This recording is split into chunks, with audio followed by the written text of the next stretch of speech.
بسم اللہ الرحمن الرحیم۔ پیرنٹنگ کا ایک بہت بڑا اصول، بچوں کو نیک دیکھنا چاہتے ہیں خود نیک بن جائیں۔ بچے آپ کے طریقے پہ چلیں گے اور آپ کی نیکی کے اثرات ان تک پہنچیں گے۔ تو جب بچے ستائیں، جب بچے پریشان کریں، نیک راستے پر نہ آئے، تو دیکھیں ہم نے تو اس عمر میں کوئی غلط کام نہیں کیا، ان پہ توبہ کریں۔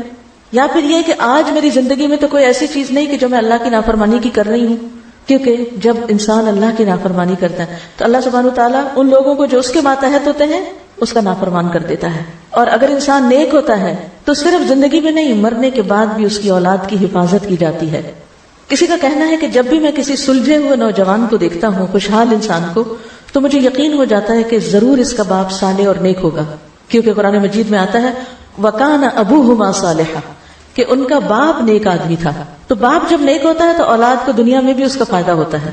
ڈاکٹر نبیل عوضی کہتے ہیں کہ جب مجھے نوافل کی ادائیگی میں سستی اور کاہلی ہونے لگتی ہے، یعنی میں ذرا سست پڑ جاتا ہوں، نفل چھوڑ دیتا ہوں، تو مجھے میرے بیٹے اور دنیا کی پریشانیاں یاد آ جاتی ہیں کہ کہیں نوافل کی ادائیگی میں میری سستی اور کاہلی میری اولاد کی پریشانیوں کا سبب نہ بنے، یعنی اگر میں نے عبادت میں کوتاہی کی تو کہیں ایسا نہ ہو کہ اس کا وبال میرے بچوں پر بھی پڑے۔ ابن مسیب کہتے ہیں اے میرے بیٹے، بے شک میں تیرے فائدے کی خاطر اپنی نماز کی رکعتیں زیادہ کر دیتا ہوں، اس امید پر کہ تمہارے بارے میں میری حفاظت کی جائے گی، یعنی مجھے تمہاری طرف سے پریشانی نہیں آئے گی۔ پھر اس آیت کی تلاوت کرتے وَكَانَ أَبُوهُمَا صَالِحًا، کہ ان کا باپ نیک تھا۔ میں اپنی عبادت اس لیے زیادہ کرتا ہوں تاکہ اللہ میری عبادت کو قبول کر کے کل تجھے بھی نیک بنائے۔ عبداللہ بن مسعود رضی اللہ عنہ جب رات میں نوافل ادا کرتے تو اپنے چھوٹے بچے کو سویا ہوا دیکھ کر کہتے من اجلک یا بنی، اے میرے بیٹے یہ تیرے مستقبل کے لیے ہے، اور روتے ہوئے اللہ تعالیٰ کے اس قول وَكَانَ أَبُوهُمَا صَالِحًا کی تلاوت کیا کرتے تھے، یعنی یہ چیز ان کو موٹیویٹ کرتی تھی کہ اپنے بچوں کی خاطر میں خود نیک بن جاؤں۔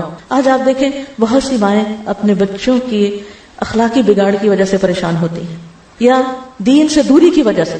اخلاقی طور پہ بہت اچھے ہیں لیکن دین سے دور ہیں، نمازوں کی پابندی نہیں ہے، اور کچھ گڑبڑ کرتے ہیں کمائی میں یا کسی اور چیز میں، تو ایسے میں کیا کریں؟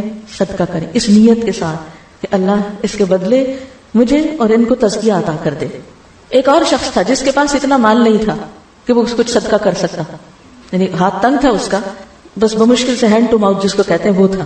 تو جب اس کا بیٹا اس پہ غالب آتا، بات نہ مانتا، تو وہ رات کو تہجد میں سورۃ البقرہ پڑھتا اور دعا کرتا اور کہتا اللہم ان ہذہ صدقتی فتقبل منی واصلح لی، اے اللہ بے شک یہ میرا صدقہ ہے، میرے پاس مال تو نہیں لیکن یہ جو نماز پڑھی ہے یہ میرا صدقہ ہے، تو اس کو میرے سے قبول کر لے اور میرے لیے اس بیٹے کی اصلاح کر دے۔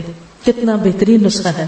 عام طور پر بچوں کی تربیت کے بہت اصول بتائے جاتے ہیں، مگر یہ جو قرآن ہمیں اصول بتاتا ہے اور گہری حکمت کی باتیں، یہ ہماری نگاہ سے پوشیدہ ہوتی ہیں۔